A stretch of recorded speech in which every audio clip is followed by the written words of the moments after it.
আপুনি বাৰু চৰকাৰী ঘৰ লাভ কৰিছে নেকি? যদি চৰকাৰী ঘৰ লাভ কৰিছে তেতিয়াহ'লে আমাৰ এই প্ৰতিবেদন সম্পূৰ্ণ চাওক। আপুনি বাৰু প্ৰধানমন্ত্ৰী আৱাস যোজনাৰ চৰকাৰী ঘৰ লাভ কৰিছে নেকি? তেতিয়াহ'লে আপোনাৰ বাবে এক গুৰুত্বপূৰ্ণ খবৰ। আপুনি যদি প্ৰধানমন্ত্ৰী আৱাস যোজনাৰ চৰকাৰী ঘৰৰ 2-3লাখকৈ কিস্তিৰ টকা পোৱাৰ পিছতো ঘৰৰ কাম সম্পূৰ্ণ কৰা নাই, তেতিয়াহ'লে আপুনি চৰকাৰে আবণ্টন দিয়া কিস্তিৰ ধন উপযুক্ত সুদসহ উভতাই দিয়াৰ লগতে হ'ব লাগিব ৰঙা ঘৰৰ আলহী।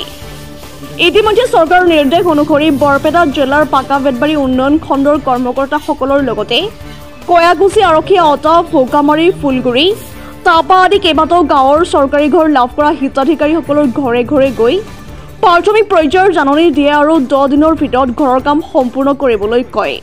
অন্যথা চৰকাৰে বিহিত ব্যৱস্থা ল'ব বুলি কোৱা পৰিলক্ষিত হয়। গতিকে আপুনিও যদি প্ৰধানমন্ত্ৰী আৱাস যোজনাৰ চৰকাৰী ঘৰ লাভ কৰিছে তেতিয়াহ'লে অতি সোনকালে ঘৰৰ কাম সম্পূৰ্ণ কৰক। কাৰণ চৰকাৰ প্ৰশাসনৰ মানুহে প্ৰত্যেক পঞ্চায়তে অনুসন্ধান কৰিবলৈ আহিব অতি শীঘ্ৰেই। বৰপেটাৰ পৰা ইছা 24x7। পাইছে আপোনালোকে প্ৰধানমন্ত্ৰী আৱাস যোজনাৰ যি ঘৰ পাইছে তেওঁলোকৰ ঘৰে ঘৰে গৈ ইনকুৱাৰী কৰি আছে, কিয় কি কাৰণে গৈ আছে? হয়, আজি তাৰমানে কি হ'ল, আমাৰ বৰপেটা জিলাৰ পাকা বেতবাৰী উন্নয়ন খণ্ডৰ অন্তৰ্গত উত্তৰ পূব বেতবাৰী গাঁও পঞ্চায়তত যিমানখিনি PMY আৱাস যোজনাৰ ঘৰ পাইছিলে, সেই ঘৰ পোৱা মানুহখিনিৰ কিছুমানৰ ক্ষেত্ৰত কি হৈছে, লাষ্ট টাইমত 2-3টাকৈ কিস্তি তেওঁলোকক সোমাই দিয়া হৈছে যদিও তেওঁলোক ঘৰখিনি কমপ্লিট কৰা নাই।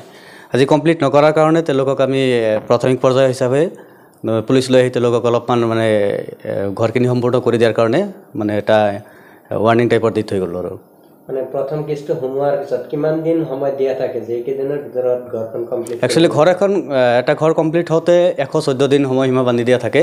সেই 114 দিনত 3টা ইনষ্টলমেণ্টত তেওঁলোকে ঘৰটো কমপ্লিট কৰিব লাগে। যিসকলে এতিয়ালৈকে ঘৰ কমপ্লিট কৰা নাই তেওঁলোকৰ কাৰণে কিবা বিহিত ব্যৱস্থা ল'ব নেকি চৰকাৰে? হয়, যিখিনি ঘৰ আমি চেংচন দিছোঁ সেই ঘৰখিনি তেওঁলোকৰ লগত আমাৰ এটা এগ্ৰিমেণ্ট কৰা থাকে যে সেই এগ্ৰিমেণ্ট মতে তেওঁলোকে 114 দিনৰ ভিতৰত 3টা কিস্তি সম্পূৰ্ণ কৰি তেওঁলোকে ঘৰখিনি কমপ্লিট কৰিব লাগে। আৰু সেই এগ্ৰিমেণ্টত এনেকুৱা কথা আছে যে যদি তেওঁ সেই সময়মতে টাইম পিৰিয়ডত যদি ঘৰখিনি কমপ্লিট নকৰে তেনেহ'লে গভৰ্ণমেণ্টক সেই বেনিফিচিয়াৰীখিনিয়ে সম্পূৰ্ণ টকা উভতাই দিব লাগিব, লগতে ইণ্টাৰেষ্ট গভৰ্ণমেণ্টক ঘূৰাই দিব লাগিব।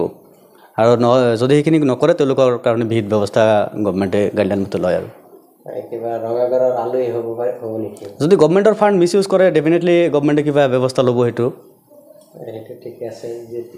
বহুতো দেখা গৈছে যে এবছৰ হৈ গৈছে, 2 বছৰ হৈ গ'ল, এতিয়ালৈকে কমপ্লিট হোৱা নাই, তেওঁলোকক এতিয়া এৰেষ্ট কৰি আছে নে ৱাৰ্ণিং দি আছে? প্ৰাথমিক পৰ্যায়ত আমি তেওঁলোকক ৱাৰ্ণিং দি আছোঁ। পৰৱৰ্তী পৰ্যায়ত যদি তেওঁলোকে এই ৱাৰ্ণিংখিনি যদি তেওঁলোকে ঘৰটো সম্পূৰ্ণ কৰি নিদিয়ে ডেফিনেটলি তেওঁলোকৰ এগ্ৰিষ্টত একশ্যন লোৱা হ'ব।